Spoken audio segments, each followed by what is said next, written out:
আজি ৰাজীৱ হদিয়াৰ যিটো বাসগৃহটো আমি ইয়াত উপস্থিত থকা ৰাজীৱৰ অনুৰাগী সকলোৱে গৈ পৰিদৰ্শন কৰিলোঁ। খুব জৰাজীৰ্ণ অৱস্থা, মানুহ থাকিব পৰা অৱস্থাত নাই।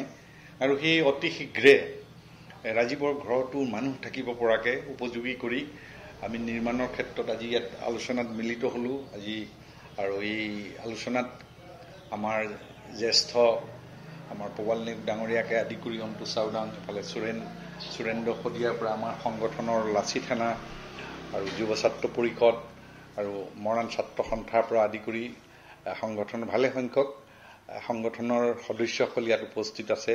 আৰু আলোচনা মৰ্মে আমি এটা সিদ্ধান্ত লৈছোঁ, অহা দেওবাৰলৈ সকলো সংগঠন, নেতৃস্থানীয় যিখিনি সংগঠন আছে সকলোকে আমি এই তিনিচুকীয়া অৰুণাচলৰ ভৱনত আমি এখন বৃহৎ আকাৰৰ আলোচনাৰ এখন ব্যৱস্থা কৰিছোঁ। এটা আলোচনাৰ ব্যৱস্থা কৰি অতি শীঘ্ৰে ৰাজীৱৰ গৃহটো নিৰ্মাণৰ কাৰণে এখন নিৰ্মাণ সমিতি গঠন কৰিম।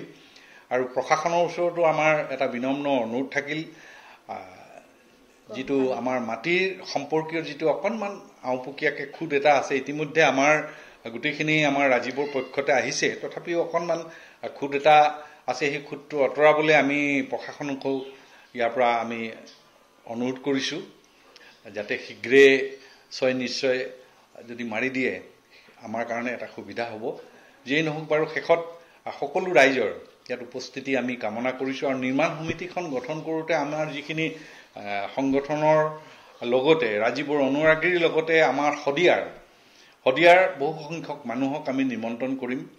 যিহেতু শদিয়াৰ ৰাইজে আপোনালোকে জানে, শদিয়াৰ ৰাজীৱৰ প্ৰতি যিটো আন্তৰিকতা, ৰাজীৱৰ প্ৰতি যিটো শ্ৰদ্ধা, সেইটো তেওঁৰ যিখন আদ্য শ্ৰাদ্ধ হৈছিল, এই শ্ৰাদ্ধতে তেওঁলোকে প্ৰমাণ কৰি দেখুৱালে। আৰু সেই সূত্ৰে আমি শদিয়াৰ ৰাইজৰো সহায় সহযোগ বিচাৰিম। ইতিমধ্যে শদিয়াৰ ৰাইজে আমাক এই বিষয়ে অৱগত কৰিছে যে তেওঁলোকো স্বইচ্ছাৰে এই ক্ষেত্ৰত আগভাগ ল'ব খুজিছে। আৰু সকলোকে আমি উক্ত দিনাখন অহা দেওবাৰলৈ অৰুণাচল ভৱনত আমি সময় এটা নিৰ্ধাৰণ কৰি দিম, দিনৰ 11টা বজাত সকলোকে উপস্থিত থাকি ৰাজীৱৰ গৃহ নিৰ্মাণৰ প্ৰতি অনুজ্ঞাত প্ৰকাশ কৰি দিহা পৰামৰ্শ আগবঢ়াব বুলি আমাৰ ফালৰ পৰা সকলোলৈ বিনম্ৰভাৱে অনুৰোধ জনালোঁ।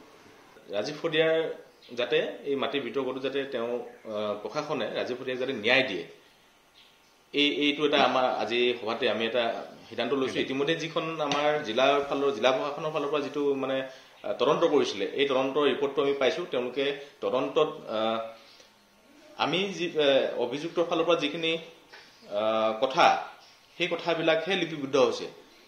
গতিকে আমি অনাগত দিনবিলাকত এটা আমি নিশ্চয় এটা বিচাৰিছোঁ। গতিকে জিলা প্ৰশাসনে যিমান সোনকালে পাৰে দোষী কৰায়ত্ব কৰি যাতে আমাক এটা ন্যায় দিয়ে, সেই আহ্বান আমি জনাইছোঁ।